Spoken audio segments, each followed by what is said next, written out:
avec une Renée Zellweger glissée dans le rôle d'une trentenaire maladroite en mal d'amour, le journal de Bridget Jones demeure cultissime.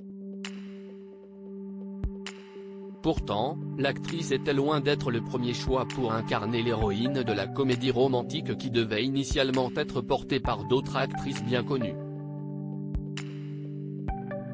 Le journal de Bridget Jones est sans aucun doute une référence pour nombre de romantiques désabusés.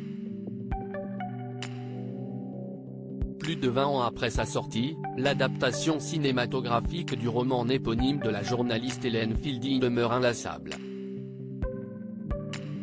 En cause, peut-être, sa mythique scène d'ouverture avec une Bridget seule sur son canapé, grisée à la vodka et chantant désespérément All by Myself le soir de son anniversaire, ses répliques incisives ou encore le combat de coq entre l'avocat réservé et fraîchement divorcé Mark Darcy, Colin Firth, et le chef aussi séduisant qu'infect Daniel Clivet, Hugh Grant, rythmé par le morceau It's Raining Men.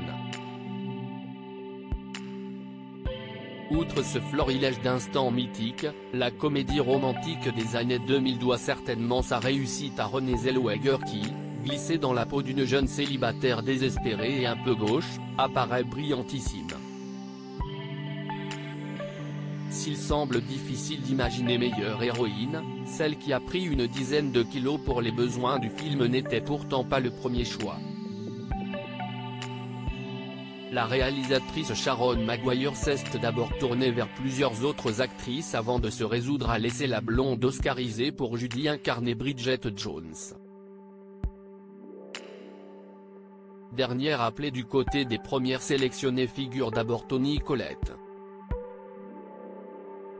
L'américaine récemment aperçue dans la série policière The Staircase fut en effet le premier choix pour donner vie au personnage. Seulement, en pleine ascension sur les planches de Broadway durant cette période, l'heureuse élue décline la proposition.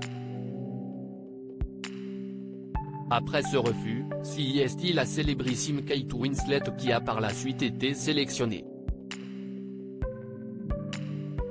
Une alternative finalement abandonnée à cause de l'âge de l'éternelle Rose dans Titanic, jugée trop jeune pour prêter ses traits à une trentenaire. C'est donc Renée Zellweger qui a été appelée en dernier lieu pour le long métrage.